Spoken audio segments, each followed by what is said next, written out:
trumpet stands the drums, here he comes.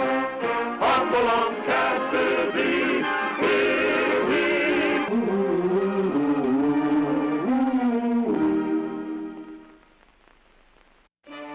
You are witnessing one of the worst outbreaks of lawlessness in the West. The killer struck with mysterious, deadly precision. No one's life was safe. Stages couldn't get through, freight wagons were robbed, even a lone traveler was set upon. This is Canyon City, which bore the brunt of the killer epidemic. That young fellow driving the buckboard is Sheriff Ray Barnett. The man he brought in is a suspected thief. That is, the sheriff thought he'd caught one of the band of men who were terrorizing his community. Hey, David! David! What's happened, Ray? You recognize him? Yes, he's lining glass. I have an idea he's one of the gang we've been after. I'm going to make him talk. Get your stuff and come over to the office. Oh, I don't know about treating him, Ray. I'm only an apothecary, you know. Well, look, I don't have time to drive 25 miles for a doctor. Besides, you've done pretty good digging lead out of people in the past.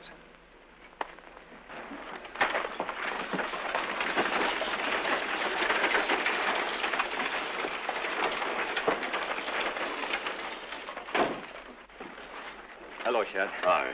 Lining glass, eh? Think he's one of them, Sheriff? I sure do. Give me a hand, will you? Easy. We got to keep him alive. Looks like he's in pretty bad shape.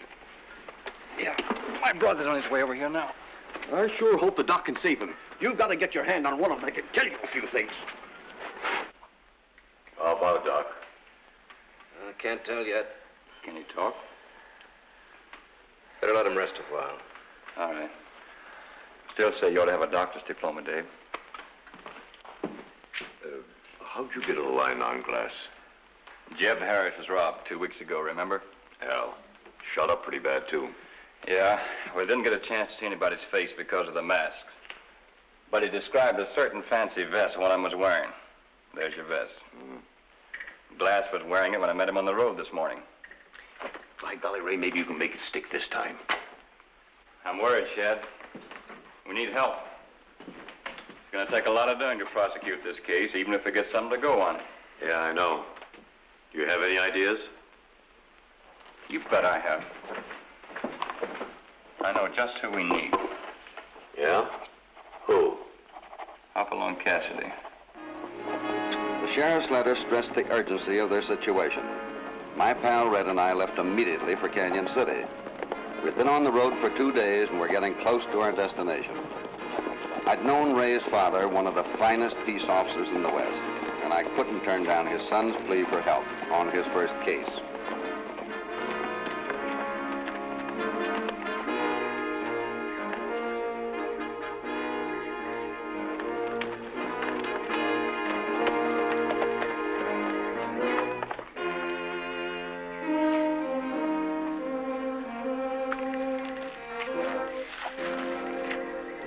Been ridden in the last hour or so.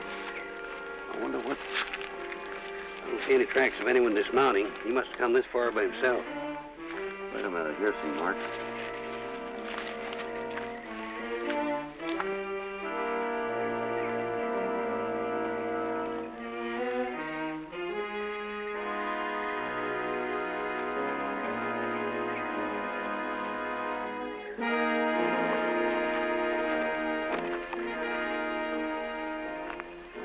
Twice in the back. He hadn't even pulled his gun.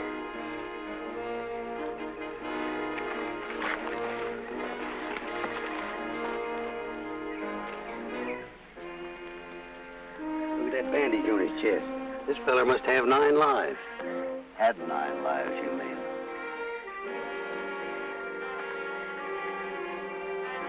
Get his horse, Red.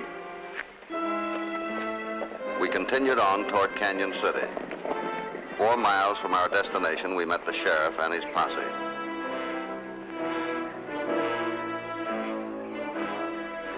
After the introductions, I explained how we found the dead man. I learned somebody had smuggled a gun into him, and he'd made a jailbreak, leaving the sheriff locked in his own cell, tied and gagged.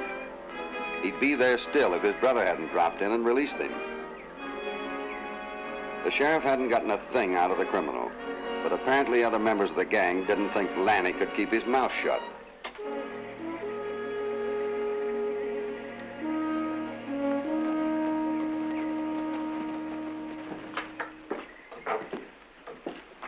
Well, how'd you like registering yourself and picking out your own room? Yeah, things must be getting pretty bad when the hotel help has to leave town.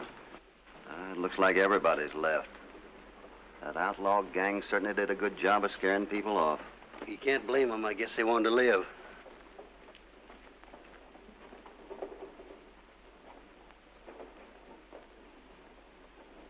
Look at that sign. Closed. The killers can have anything in my store. I'm getting out with my wife and kids. J.J. Hornsby. I guess he expresses everybody's feelings. Yeah, like you said, there must be a big brain back of that gang. You know, about the only thing open is the apothecary and the saloon and the livery stable. Yeah, and Chad Young's running that livery stable at a loss. He has to stay open to hold his franchise for the stage line. Let's go over and see the sheriff. I'll admit, Mr. Cassidy, it was foolish of me to try to take on the job of cleaning up this town with no previous experience. My brother warned me. But now my reputation's at stake. I didn't dare appeal to the state authorities anymore. That's why I wrote you. Well, didn't they send you any help? One marshal didn't even get here. The other was killed 24 hours after he got in town. Now, the thing is, the outlaws know when the stage is carrying money or valuable mail. Well, maybe they've got some kind of a tip-off system. It's got me stymied. Because when there's nothing of value on the stage or the freighter, they're left alone. But the outlaws even know when a passenger's carrying money. Here, I want you to read this. This is to inform you and your brother to leave town or suffer the consequences. Do not bring any more lawmen into town. I'd hoped you could work undercover, but now that you've brought the body in, I guess it's too late. What more can you tell me about this man, Glass? He works for Sam Wade. He owns a saloon. We better go over and have a talk with Mr. Wade, huh? See you later.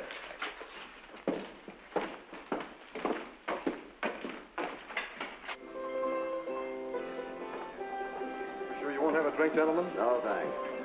Earl, come here.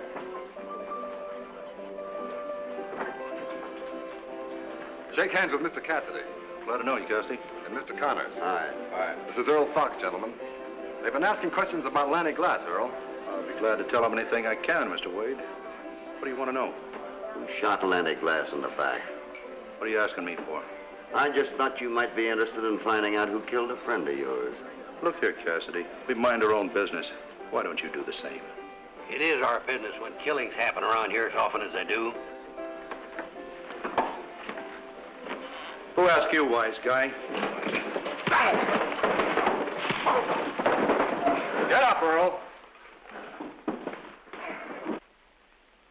He gets excited easy, Mr. Cassidy.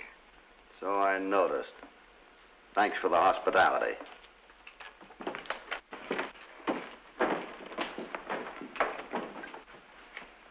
What do you think, Sam? But you're a fool, Earl.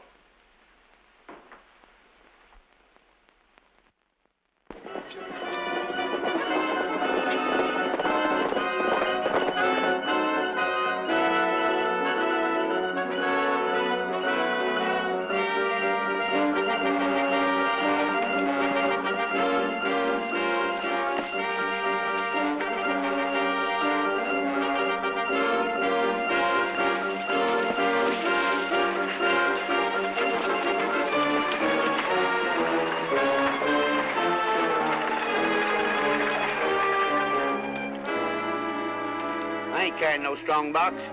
I want to talk to your passengers. Outside, everybody.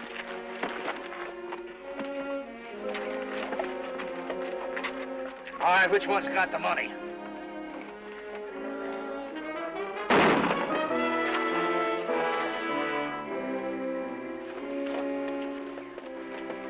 Looks like that kind of narrows it down to you, mister.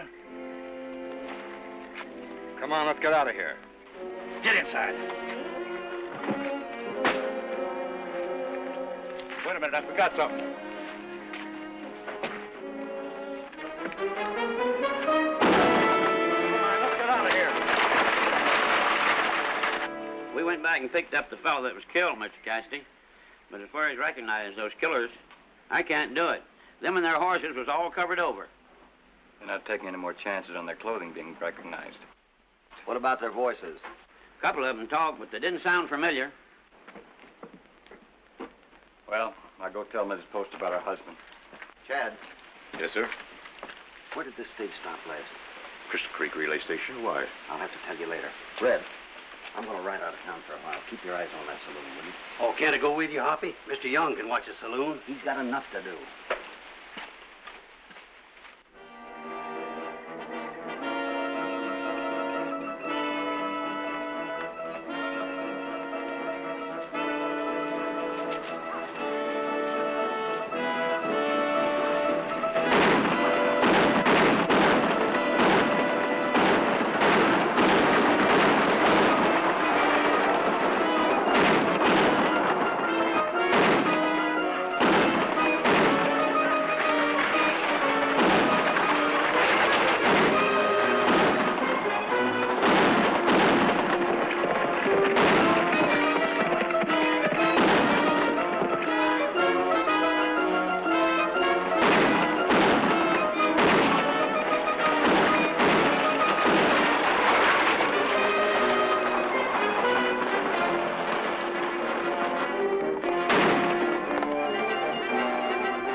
I thought I'd seen this fellow around town. His wound wasn't serious. The fall had knocked him unconscious.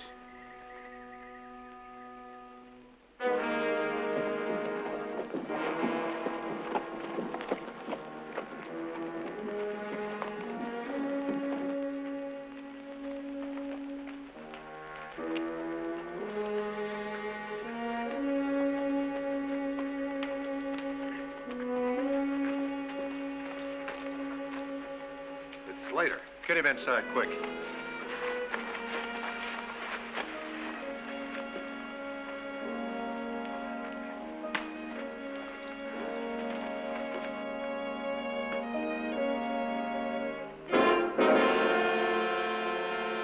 Look at that, Sam. 3777. You know what that means? Yeah. How'd it get there?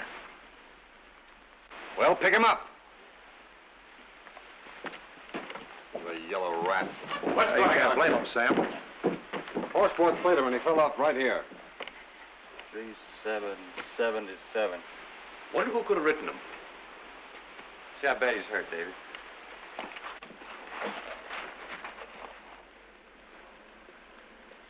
Oh, not too bad. Nicked in the shoulder. But those numbers, Ray, what do you think? Bring him to the office. Second alive when we've gotten our hands on. And we've got to keep him that way, too. Well, I'll try, but he's a marked man. Easy now. Yep.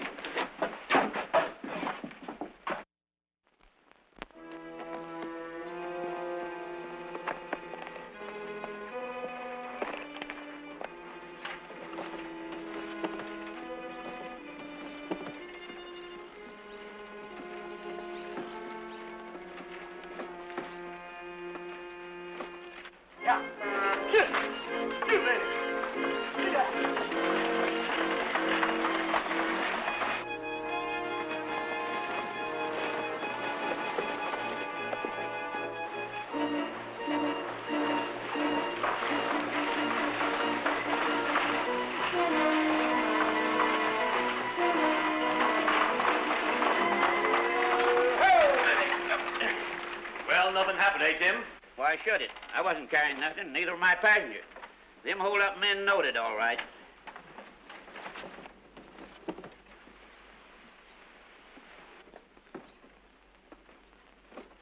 You want me to go get him? No. Doggone it, Hoppy, you're sure acting mysterious. About what? Well, what's going on? What's everybody so scared of this number, 3777, for? Red, how long did you go to school? School? Well, 7 or 8 years. Why? Which grade? Which grade? Well, I'll have you know I was...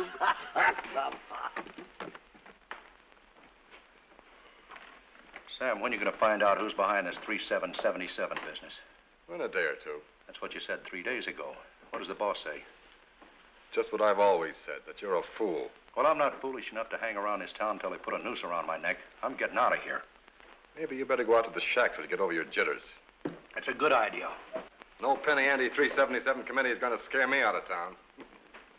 I'm not as brave as you, Sam. Anybody else coming along?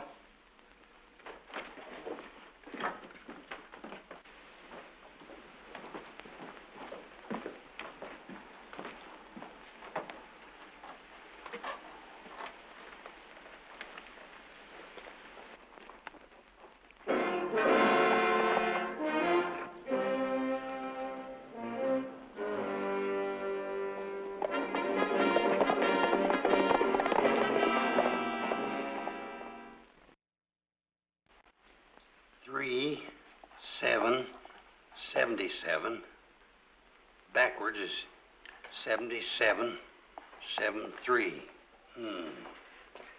I don't care how many times you deny it, Ray. You can't tell me that you don't know anything about 3777. I told you, David, I won't take chances with our lives. Well, it's dangerous when a secret organization attempts to take the law in its own hands. I don't think there's anything to be alarmed about. So long as the sheriff had nothing to do with it, why worry? Let's take another look at Slater.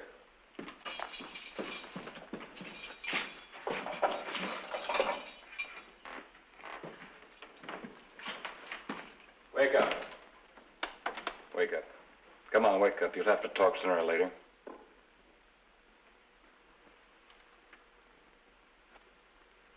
He's through talking. He's dead. What did you say? Dead? From a minor infection?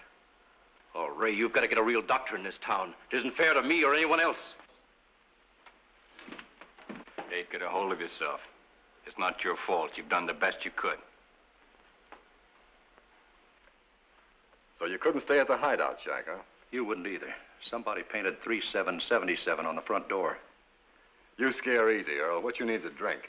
I told you before, Sam, I'm not as brave as you.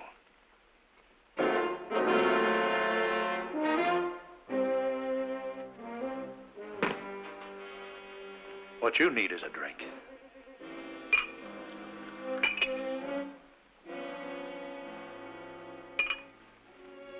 Later, with Young's help, I set a trap. He was to let it be known that his stage was to carry a Wells Fargo shipment of $30,000 that he had to get through as one last desperate effort to keep his franchise.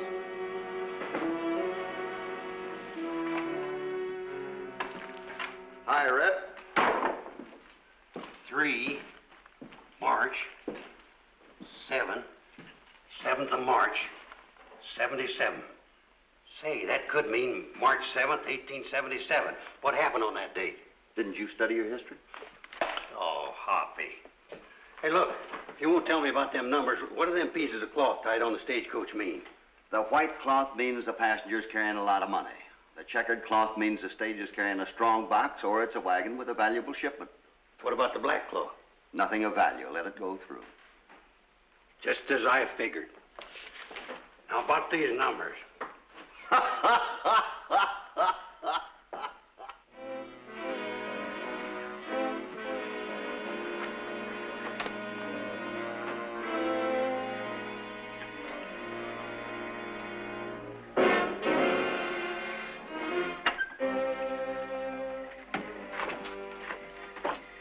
Don't tell me it's finally got you. This is no time for your smart talk, Earl. Where's the boss? He's going to meet us. Where are the ponchos and blankets? Inside. Well, let's get going. There's $30,000 waiting for us. And don't stop to worry about those numbers. I don't know, Sam. 7 always was my unlucky number.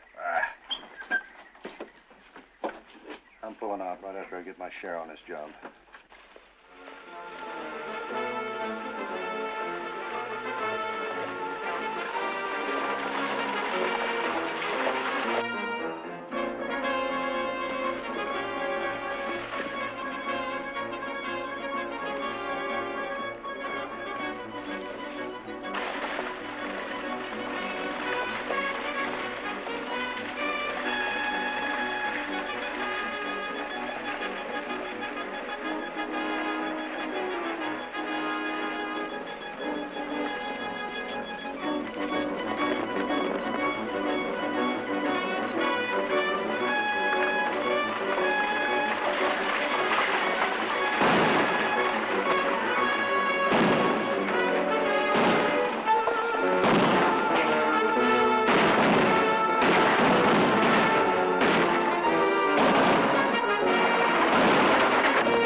the hill.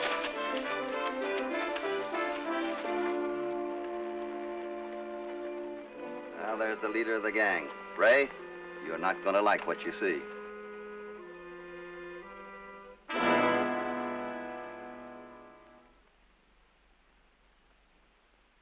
I'm sorry, Ray. I've been suspicious of him for a long time. I think he'll confess that he smuggled a gun to your first prisoner and added to the infection of the second one. Let's get back to town.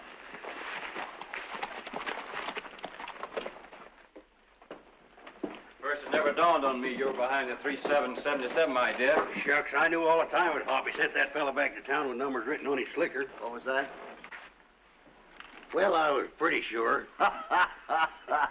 You know, I kind of enjoyed being a one-man vigilante committee. When I write the governor, I'll tell him all you've done for us. Ray, I'd just as soon you keep it a secret from the governor and everybody else. Let him think it was your idea. It might help you politically. Well, thank you. I'm not going to move an inch till somebody tells me why those outlaws were afraid of the numbers. All right. When the vigilantes were first organized in San Francisco, all the members used numbers in place of their names. 3 men, number 3, number 7, and 77, took care of the bad men. That's why all killers learned to dread those numbers. They thought it meant a grave 3 feet wide, 7 feet long, and 77 inches deep. Does that explain it? What do you know about that? Is that all that scared them? So long, Ray. So long. So long, Chad. Bye, Hoppy.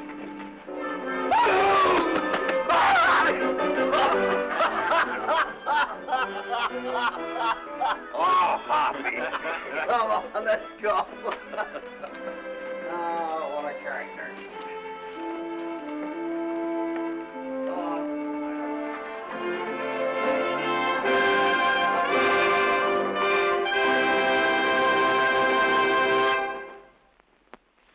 Hi there. Friends, this is the first time in the 5 years since you've been kind enough to invite me into your homes on television that I've taken the liberty of speaking to you personally. I would just like to assure you that any product you see Hoppy's name on, in my mind, is the finest. Now, here's a little message from my little friends. Always mind your daddy and your mummy. Please remember, they're the best friends you have in the world. Till next week, take good care of yourselves.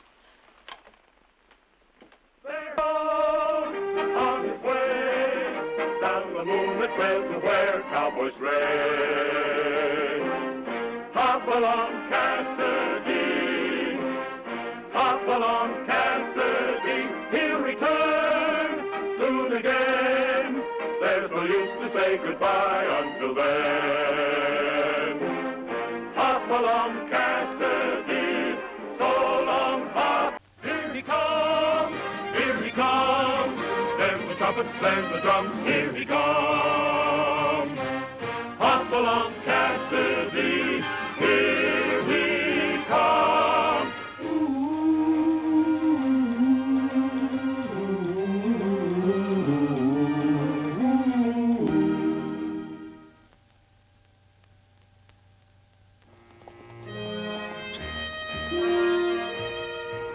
It was one of those hot, windless days when you feel like you're being smothered in wool flannel and even the air seems stale and kind of secondhand. We were determined to find a new and shorter route to drive our cattle to the railhead.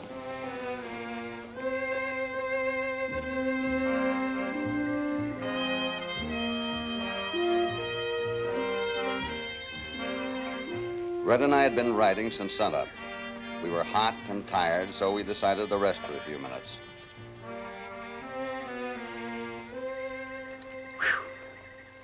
I get any hotter, I'll blow up. I'm glad we come through here, though. After it cools off, we can drive our cattle through this cutoff just like we figured. If we drive them cattle through here in this heat, by the time we get to railhead, there will be nothing but skin and bones. Folks will have to pay Wait us a minute.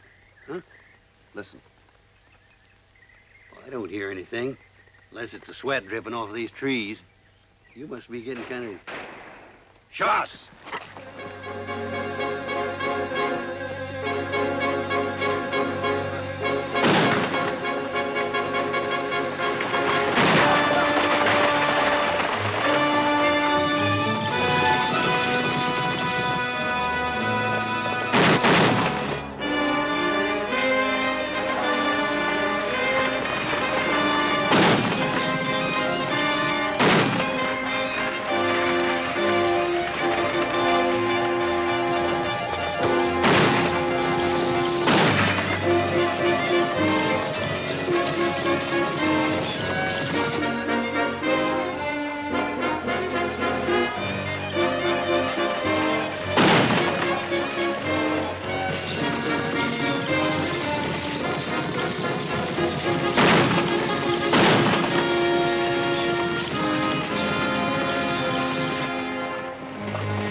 All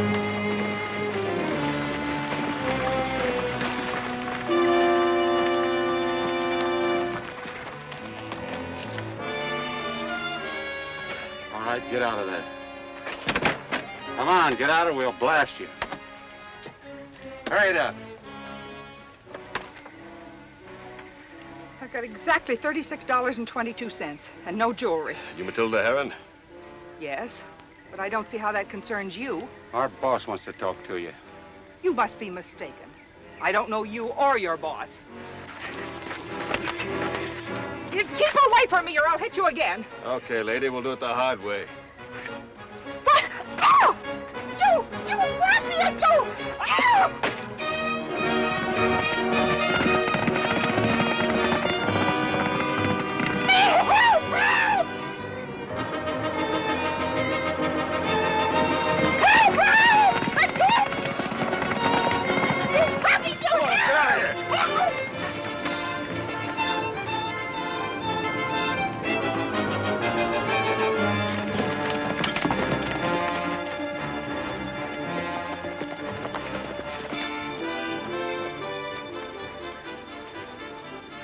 You all right, ma'am? Yes, but they shot the driver. Take a look at him, Red. I don't know who you are, but I was never so glad to see anyone in my life. My name is Cassidy. This is Red Connors. And may I suggest the next time you're in a stage holdup that you just hand your money over to them without putting up a fight. You might have been killed. But they didn't want money. They were trying to make me go with them. What? Well, I don't understand it either. I haven't been in this part of the country for years. Yet those hoodlums knew my name and said their boss wanted to see me. Their boss? This driver's unconscious, but he's still breathing. We'll get him right into the doctor at Medicine Rock. You drive the stage in. All right, young lady. Oh, my parasol. Now, here's the rest of it. In you go.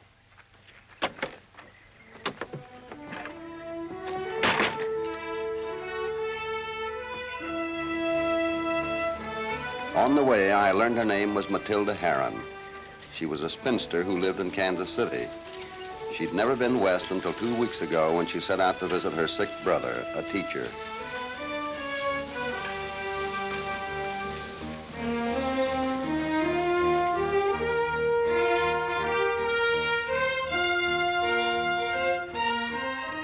She couldn't imagine why anyone would want to kidnap her. Neither could she give much description of the outlaws beyond the fact that they were masked and carried guns.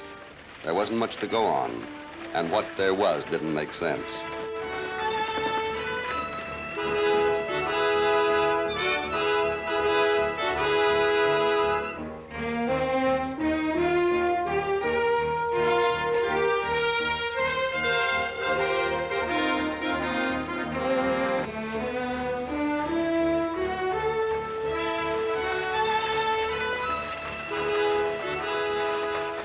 Samuel Heron's home was on the edge of town. It wasn't much of a place, but then school teachers usually aren't rich. You're all right there, Red. There you go.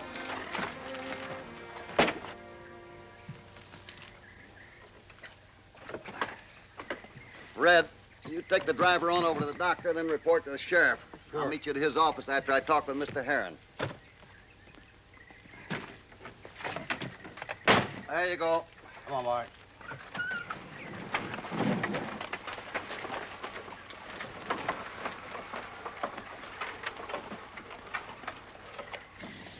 Well, Matilda! Oh, Samuel. What a wonderful surprise. I came as soon as I could. This is Mr. Cassidy. How are you, Mr. Heron? How do you do? Mr. Cassidy saved me from bandits. Bandits? Samuel, yes, 2 men held up the stage. What are you doing out of bed? You march right back into the house. Well, you're much too ill to be standing here gabbing. Ill? Get right back into the house. I never knew a man yet who knew how to take care of himself. But, Mattie, I'm In you all go. right. Now, you go right in there and sit down, Samuel. I'm here to take care of you. Now, Mr. Cassidy, sit down, please. I'm going to make you a cup of tea, and as soon as I talk to the but doctor Matilda, and get you taken care of... Matilda, I never felt better in all my life. Well, then why did you send me this telegram? What telegram? This one here, saying you were about to die and asking me to come at once. Why, I didn't send this. You didn't? No, there must be some mistake. Maybe it wasn't a mistake. What do you mean? The two men that held that stage up knew your sister was in there and tried to kidnap her. Kidnap? That's right. Oh, my goodness. What's the matter? It's Breck, Breck? the man who murdered Sheriff Winters. Why should he send me a telegram? Because I was present at the slaying. It's my testimony that will hang him. Well, I still don't understand. Well, Breck tried to bribe me, and then tried to frighten me into changing my story. And when that didn't work, they sent a telegram to your sister to get her out here so they could kidnap her and force you into changing your testimony. That must be it. Isn't this murder in jail? Of course. But he could have had someone send a telegram and hold up the stage. Do you have a gun, Mr. Hearn? I think there's an old rifle around here somewhere. Why? Well, if what I think is true, your sister might still be in danger. Good heavens. Do you think those ruffians might come here? They're very apt to. Well, it seems to me I saw that rifle back here. Reserve us! I've been meaning to get this fixed. It rolls up every time someone walks by. There. Forgive me, Mr. Cassidy. I didn't mean to throw myself at you like that. It's my pleasure, Miss Matilda. Thank you. Now, be sure and use that thing if you have to. In the meantime, I'll go over and have a talk with the sheriff. I'll see you later.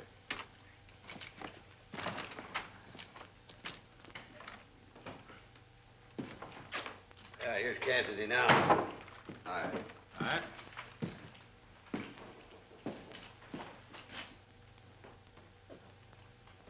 How long have you been around here? Ever since Winters was killed. How long ago was that? Constable Tom Gorham seemed nervous and unsure of himself in his new job. He was pretty upset when I told him Heron's theory that Breck was responsible for the attempted kidnapping. He couldn't have had anything to do with it. He's been right here in jail ever since the killing. And you say Miss Heron can't even identify the holdup men? No, she can't. But I'd still like to talk to Breck if you don't mind. Well, I don't mind. I just don't see what good it would do. There he is. Help yourself. Red, you better go out and keep an eye on Sam and Matilda, huh? Sure. The plan was beginning to shape up in my mind, and talking to Breck was part of it. He was a hard-bitten thug with the disposition of a rattlesnake. But he didn't impress me as being any too smart. In fact, I began to wonder how he'd figured out the plan to silence Sam by kidnapping his sister. Naturally, he denied sending any telegram or the attempt to snatch Matilda. He even had a few words of advice for me. I don't know why you're butting in, Cassidy, but if you're smart, you'll mind your own business. Seeing a killer brought to justice is everybody's business. I ain't no killer. I was framed. Oh, sure. Respectable school teachers always go around framing people like you. Get this guy out of here. There's no law says I gotta talk to him. I told you it wouldn't do you any good, Cassidy. I'm afraid you're right. I'll see you in court, Breck.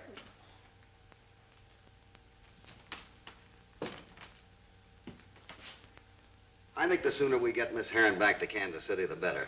She'll never be safe around here. I think so, too, but next stage doesn't leave until day after tomorrow. Oh, but too many things can happen between now and then. If she drives over to Weston this afternoon, she can get the stage from there. Good idea. One of my boys could drive her over. Oh, that won't be necessary. She knows this country better than we do. I'll go over and get her started right away.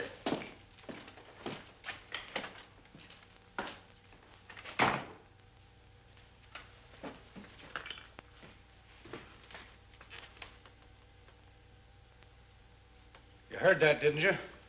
I'm not deaf. Come in here, you two. What's up, boys?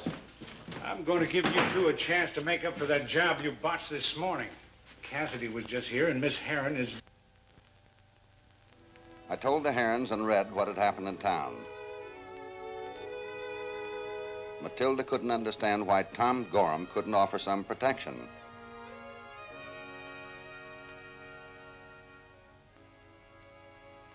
Sam explained that Gorham was new on the job.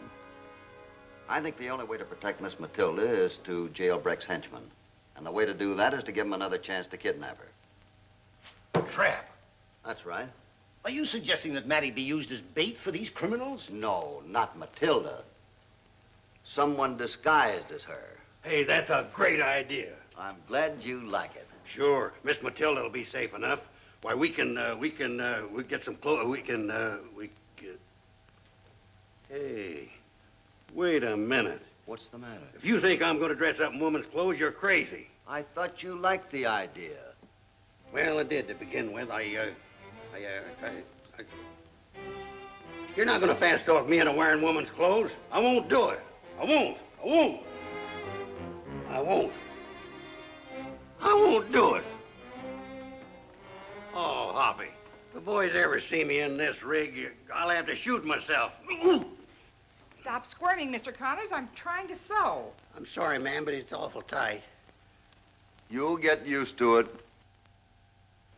I ain't going to wear it long enough to get used to it. There. I'm afraid I've made the skirt too long. Let's see you walk around. I can't even breathe. What makes you think I can walk? Well, try it anyway.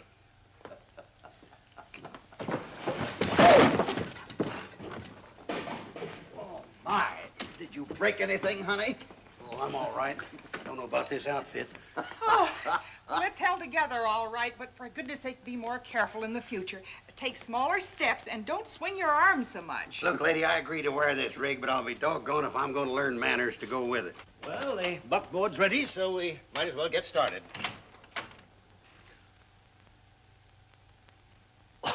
Oh, my goodness.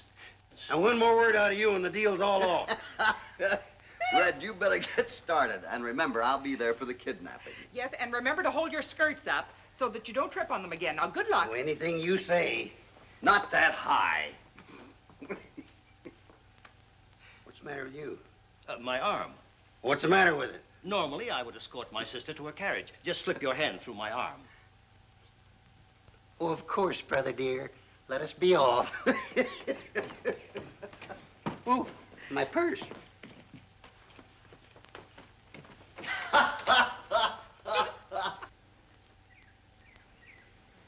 There she is. Be careful, sis. Be careful. Don't trip. You're clumsy.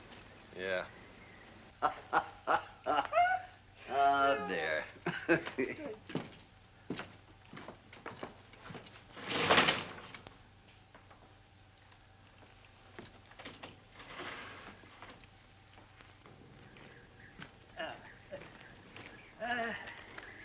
Up we go. Up. There. Now, the guy. Still having trouble with these skirts. Goodbye, sis. Be careful. Bye-bye. Don't forget to write, sis. Bye-bye. What a break. She's making the trip by herself. Yeah. Let's go.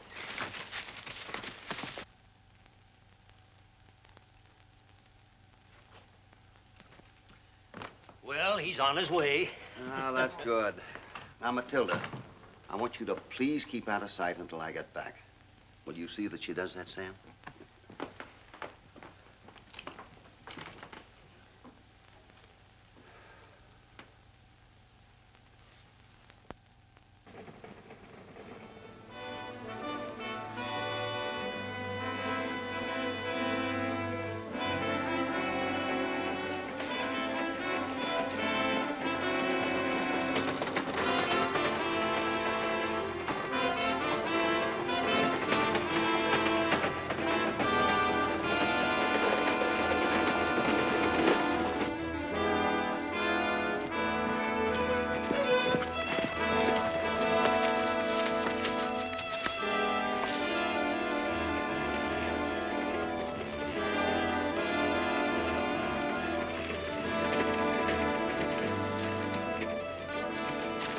Okay, she's gone far enough.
lady. You're coming with us, and this time, no funny business. Get your hands up, both of you.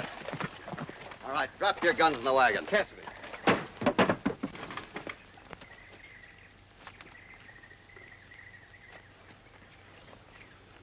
Nasty surprise, eh, boys? Why, you dirty, dirty? Watch the language. I'll forget I'm a lady. Nice going, Matilda. All right, you two, turn around and head back to town. I got a few questions I want to ask you. Come on. Come on.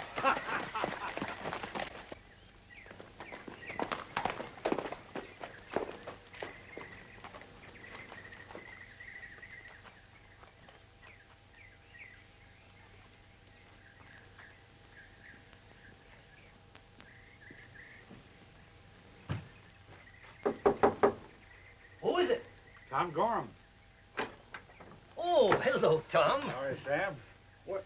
Oh, excuse the rifle, but I didn't want to take any chances. Come on in. Come on out, Matty. It's only the constable. Your sister? I thought she left for Weston. Oh, that was just a trick. Matty, I'd like you to meet Constable Gorham. How do you do? I know you, ma'am. What trick? Well, Mr. Cassidy figured that Breck's thugs would try to keep Matty from reaching Weston. So we sent Mr. Connors Matty's place, dressed in her clothes. And Mr. Cassidy followed them at a distance, so if those ruffians try anything, they'll be sorry. Smart plan, wasn't it? Yeah, very smart. When'd they leave? An hour ago. Tom, I don't know what we'd have done without Mr. Cassidy. And don't forget Mr. Connors. Oh, he made a great sacrifice. My goodness, you should have seen him. He was the strangest looking female you ever saw. Listen.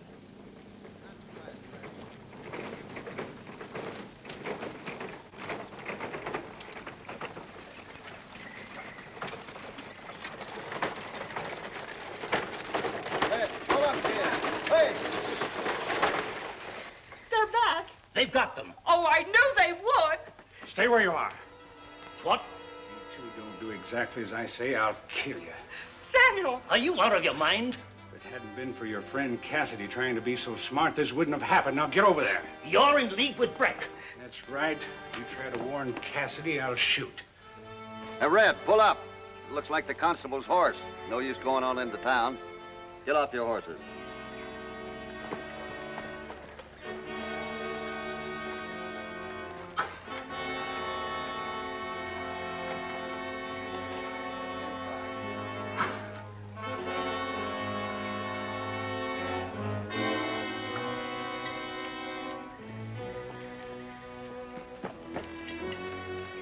Trouble, Matilda? You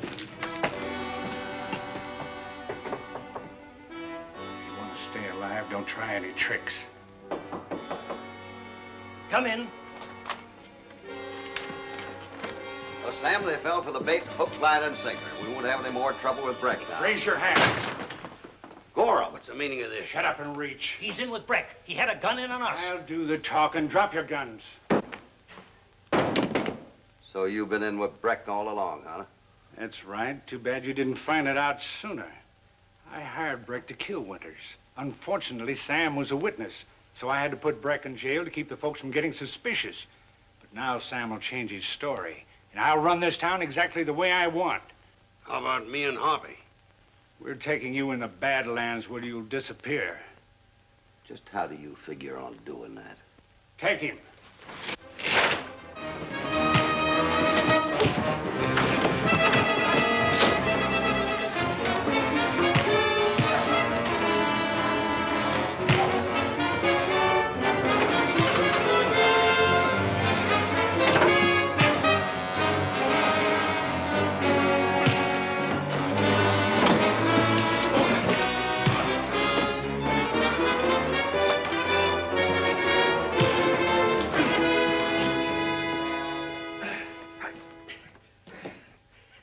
Look, Hoppy, I got this one. Yeah, you sure did. How are you, Matilda? I'm just fine. You know, that's the first fight I was ever in, and I really enjoyed it. You wouldn't have enjoyed it if Mr. Cassidy hadn't made Gorham make the first move. Did you know that blind was going up? I didn't think Sam had time to fix it yet. Let's get him tied up and get him out of here. You have got a rope, Sam? Come on, get on your feet. Yeah.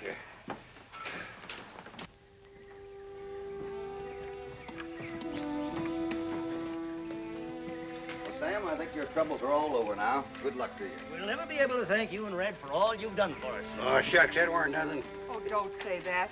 Both of you were wonderful. And Mr. Cassidy. I know I'm an old fool, but I wonder if you'd mind terribly if I kissed you. Why, certainly not, Miss Matilda.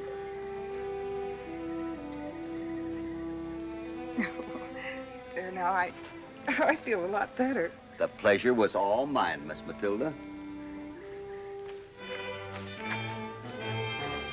Goodbye, Red.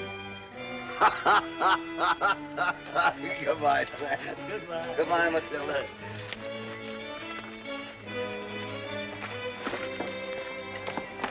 Good luck to you. Goodbye. Goodbye.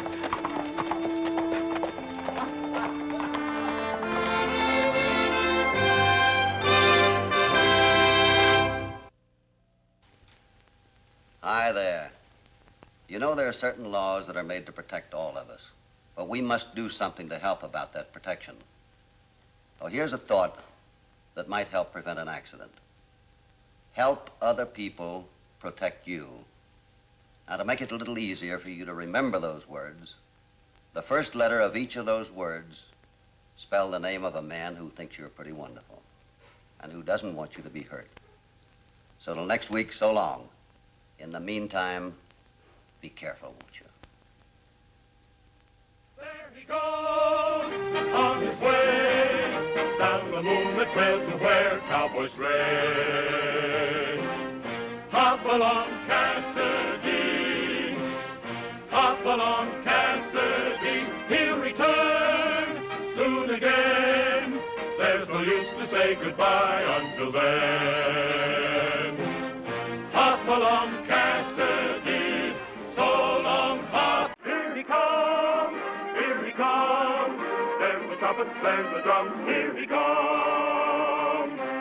Hopalong Cassidy, here he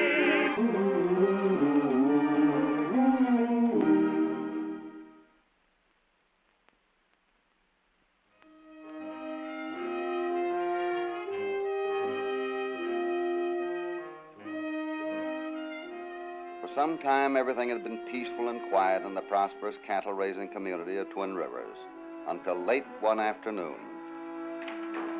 Come around, Hoppy. Come around, the stagecoach just come in. What's so unusual about that? It's about due, isn't it? Yeah, but there's a cavalry officer driving, and I think the regular driver has been shot.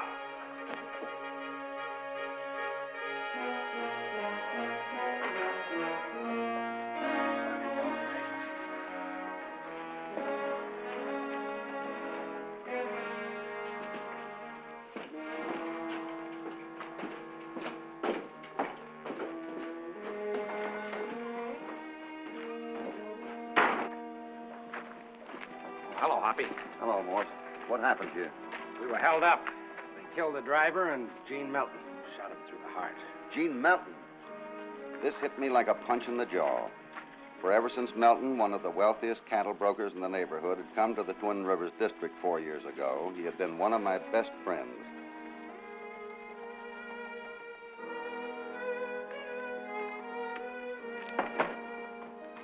Marshal Cassidy, I want you to meet Lieutenant Rex Melton, Gene's nephew. At your service, sir. How are you, Lieutenant? I've often heard your uncle speak of you. Just a few weeks ago, he told me you were coming out to spend your leave with him. Yeah, that's right. He and I were the only ones left in our family. You can imagine what this has done to me, Hoppy. Gene was more like a big brother to me than just my legal client. That goes for about all of us. How and where did this holdup occur? We were on our way back from Las Cruces after meeting the lieutenant's train. 3 masked men held us up at 2 Mile Pass. They shot the driver, ordered us out, and took our valuables. Gene reached back in the stage for his gun. He got in 2 good shots before they dropped him. And I'm positive Uncle Gene hit one of them. The man stumbled and almost fell just as he reached the cover of the trees. Well, he must have left a trail. Hey, you better go over and see the doctor. You got blood on your uniform. Oh, I wasn't hit. Must have been from my uncle. I see. Morris, will you have the coroner take care of the bodies? Red and I'll go out and see if we can pick up a trail. Well, let us know if you need us. Mr. Morris and I will be out at my uncle's place. Thanks very much. I'll call on you. A couple of you fellows give us a hand here?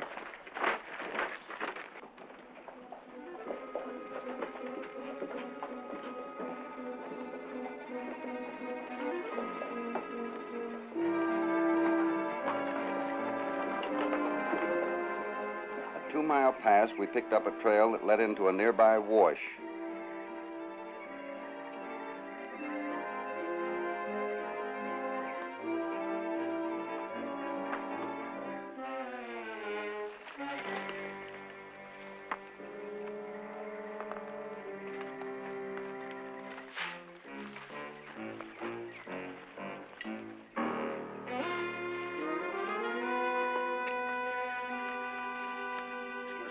They hit.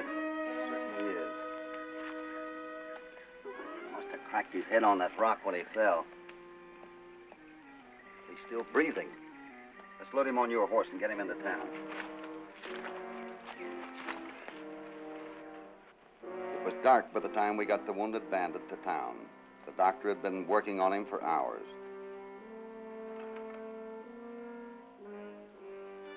Between the dent in his skull and 2 slugs in his back, it's a miracle he's alive. He must have the constitution of an ox. You mean you think he'll pull through, Doc? Within a week, he'll be strong enough for Hoppy to take him to the county seat to stand trial. It would have been better for the bandit if he had died before we got to him. It meant the gallows for him.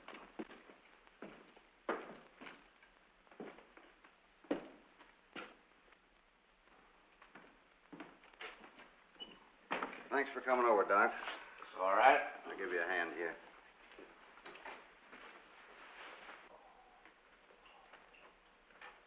What happened? Where am I? You're in the Twin Rivers jail on a charge of double murder. Murder? You're joking. Them bars there look like a joke. What's your name, fella? My name? I don't know. Come on, cut out the stalling. Red, wait a minute. Him, too. We've got you dead to rights, fella. You might as well make a clean breast of it. Who are you and who are your pals? Pals? There's no use holding out on us. My name is... I can't remember what it is. I can't remember anything. Let me have a try at him, Hoppy. Now, young man, who are you? What's your name and where are you from? I told you I don't know. Looks to me like a case of amnesia. Is it catching? When I was a kid, I was always catching the measles and the mumps and the whooping cough. Nothing for you to worry about. Not with that dome of yours. Can't somebody tell me who I am? There must have been some sort of identification. There isn't a thing. Will he always be like this, Doc? Well, that's hard to say. Sometimes the victim never regains their memory. Other times, a shock or something familiar from the past will bring it back. I'll drop in on your prisoner tomorrow, Hoppy. Good night. Good night, Doc.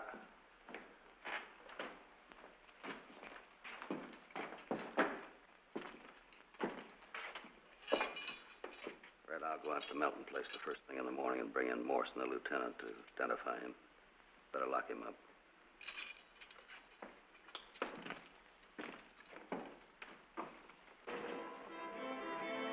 I left Red in the jail to guard our prisoner, and early the next morning I rode out to the Melton Place.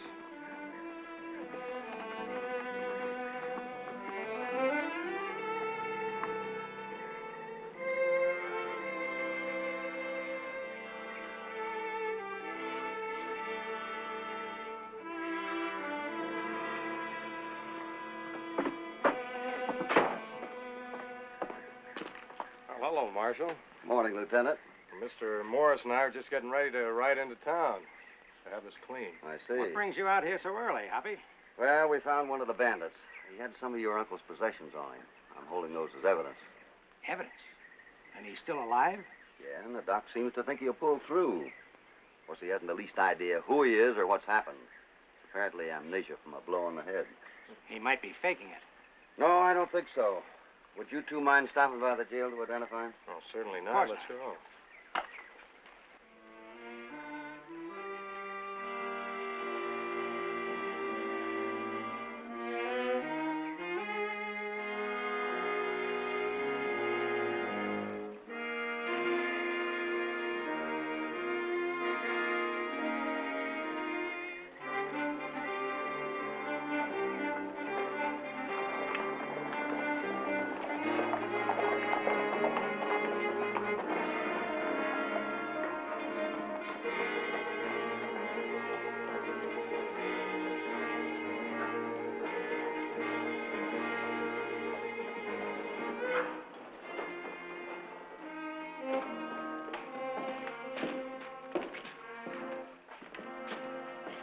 That the man? I'm almost positive that's the man Uncle Gene hit. He's the same size. Same eyes, same color hair. If I could hear his voice, I think... Come here. When did you see these two men last? I've never seen either one of them before. Yeah, that's the voice. It certainly is. Oh, I guess that does it.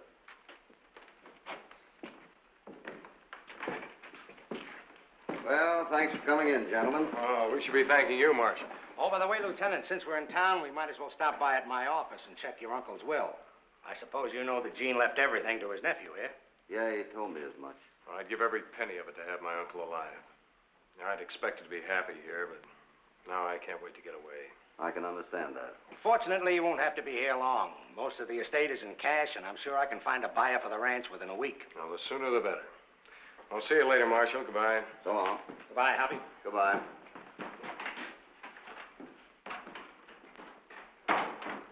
Red, keep an eye on our prisoner. I'm going out and see if I can pick up a trail of those other two bandits.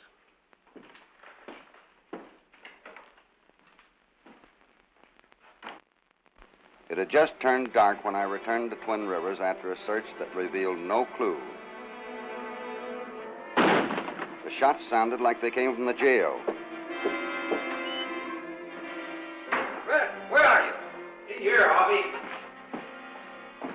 Did you hear those shots? Did I hear it? I was just handing a kid a cup of soup and wham, right out of my hand. I got in one shot, but I couldn't see who it was. I'll go outside and take a look.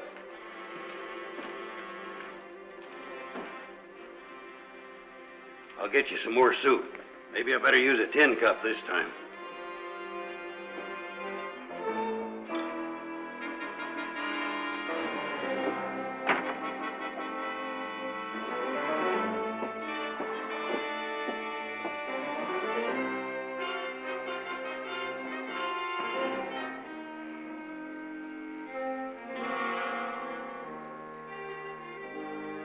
There were fresh boot prints in the dirt under the window. Whoever it had been, someone must have pulled himself up to the window and taken the pot shots at my prisoner.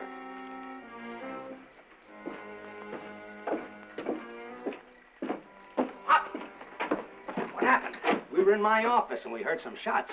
Someone took a shot at my prisoner through that side window. Oh. You think it might have been some lynch-minded townsman? Gene Melton was mighty popular around here. Yeah, or it could have been one of the partners of your prisoner, trying to make sure he wouldn't do any talking. That's just the way I got it figured, Lieutenant.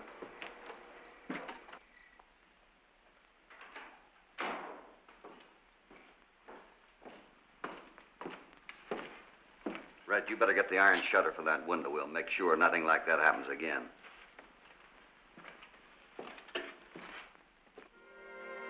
For a week, I kept trying to pick up some trail of our prisoner's partners, but I had failed to find the faintest lead.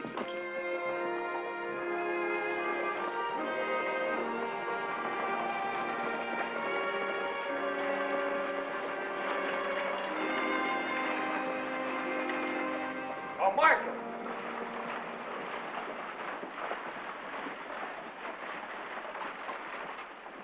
I was just coming over to see you. Will you need me for anything more? No, with your sworn deposition and the evidence I have, he'll get a quick conviction. And probably the death penalty. Good. Well, since the estate's all settled, we can ride out to the ranch house, pick up our things, and then head for the railroad. Oh, Mr. Morris is traveling as far as Cheyenne with me. Some legal business. I see. Well, thanks for everything, Mr. Cassidy. So long, Lieutenant. Good luck. So long, Hoppy.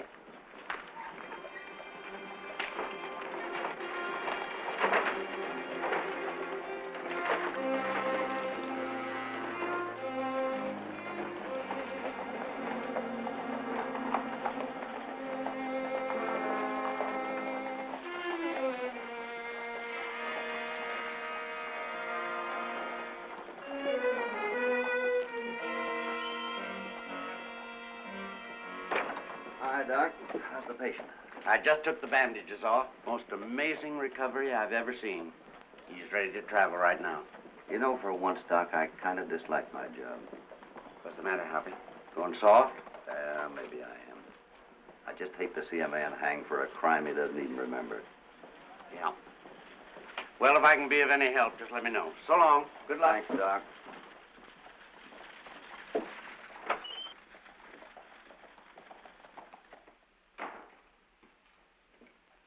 feel sorry for you, kid. After what the doc said, I guess we'll be heading for the county seat come tomorrow. I'm not afraid to die, Red, but it's tough to hang for a crime you can't even remember committing. You can't buck the evidence against you, kid.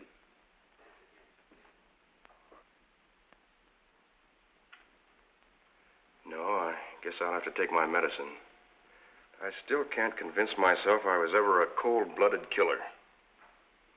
Since the time we had found our prisoner, I'd been concentrating so hard on getting to the bottom of these killings that I hadn't taken a good look at him until now.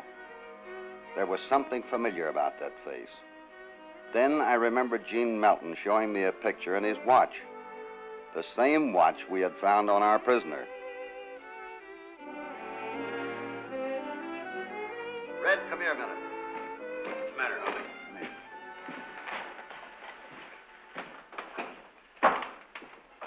Take a look at this picture in Melton's watch. Who's that look like?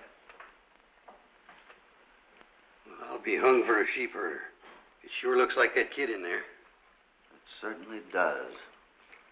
And if I'm not mistaken, we just stumbled onto the most brutal frame-up I ever heard of. Red, the doctor said sometimes a shock or something familiar might bring a person out of amnesia. I've got an idea that might snap that boy out of this. Here's what I want you to do. 15 minutes later, Red was headed back to my office, all dressed up in the uniform he had worn when he had served in the 7th Cavalry. It was moth-eaten and about 40 pounds too tight, but he wore it as proudly as he had when he'd ridden orderly to Major Reno many years ago.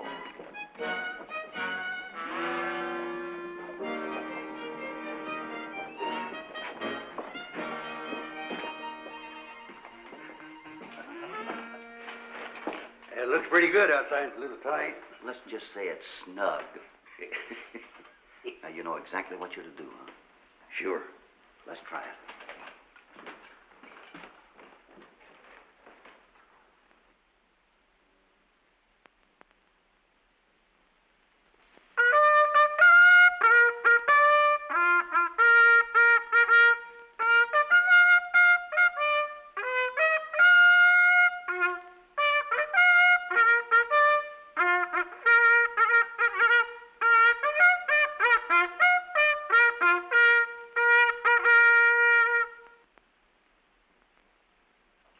Trooper?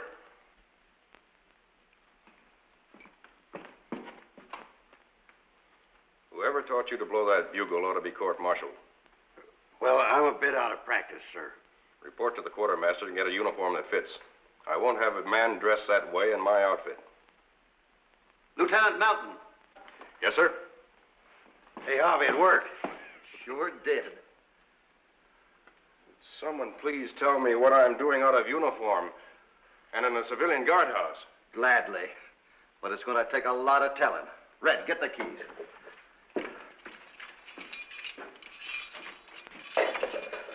I don't know. There's a lot of things about this thing that I can't quite understand. And when I had finished telling young Melton the whole story... Of all the low, thieving, murderous scoundrels. Yeah, they're even worse than that. Now you're going to have to answer a few questions for me. Well, there's so very little I can say, Hoppy. All I can remember is that we were riding along and then suddenly something hit my head and knocked me out. Do you remember how many people were on that stage when you left Las Cruces? Yes, there was my Uncle Gene and Mr. Morris. Oh, and there was a stranger who introduced himself by the name of Brenner. Kind of a likable fellow. Can you describe Brenner? He's about my size. Pretty much my same coloring, and I'd say within a year or two of my age. What clothes did he have on? He had on a gray check shirt and striped trousers, and this is the very same outfit he was wearing. That's just what I thought. Now let's see if this doesn't all add up. Morse had Brenner waiting for him in Las Cruces. When you got to 2 Mile Pass, one of them hit you over the head with the butt end of a gun. The other one shot your uncle. Then they killed the stage driver. They carried you off into that wash. Brenner changed clothes with you, shot you, and left you there for dead. Making it pretty simple for them to split up the estate, huh? Well, I can't wait to get my hands on them skunks. You'll have a chance before long. I'm going to arrest the two of them on a charge of double murder. Well, come on, let's go. There's no rush, Red. Their train doesn't leave the junction till 6 o'clock. We can cut across country and be there in plenty of time. Well, Marshal, I think I have a right to be in on this with you. You certainly have. Pick yourself out a gun and I'll get you a horse. Can you ride?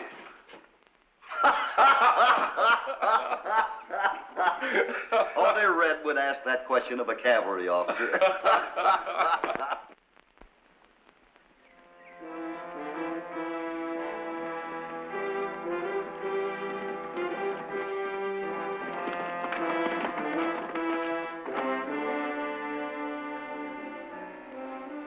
We angled cross-country and had just come through the pass a couple of miles from the station.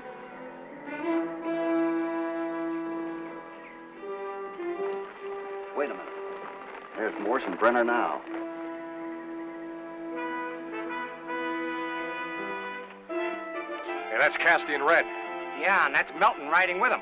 Something's gone wrong. We better get out of here. You two get around back of them. I'll cut them off up here. All right.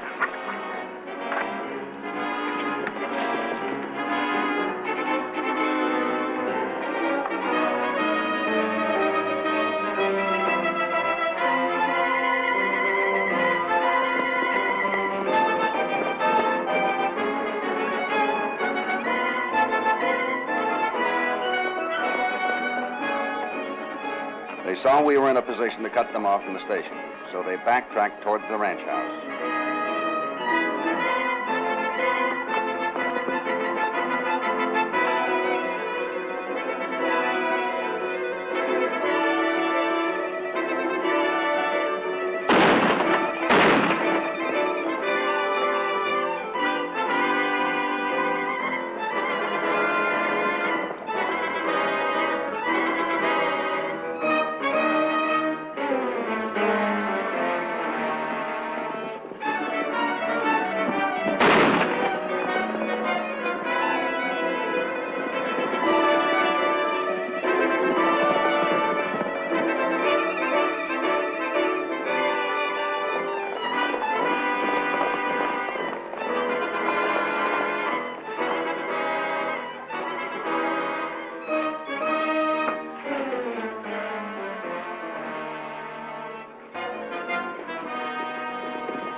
Pistols with our rifles, Hoppy.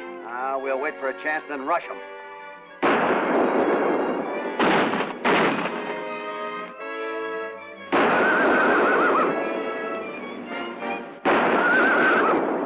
Trying to get our horses so we can't follow. I gotta take a chance of getting that carbine. There's no sense in us both risking our necks. Wait a minute. Come on.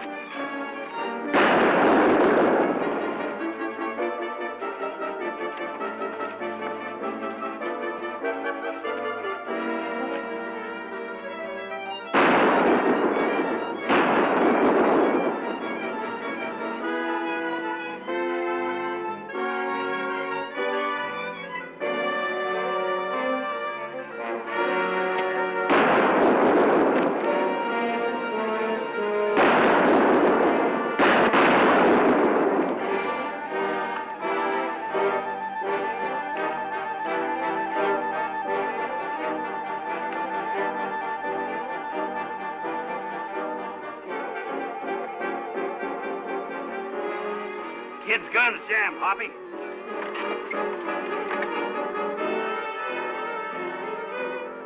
Start saying your prayers, Milton.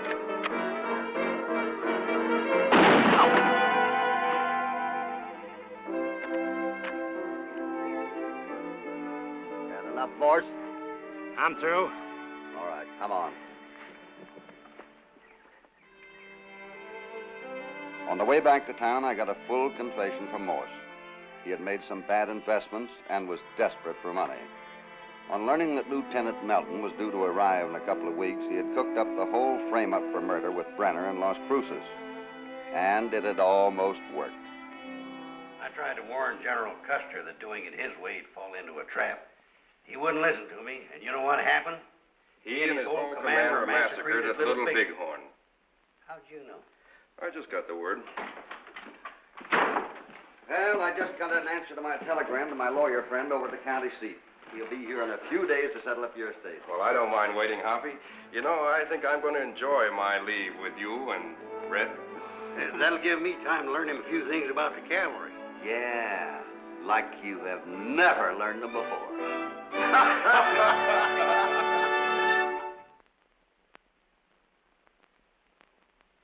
Hi there, little friends.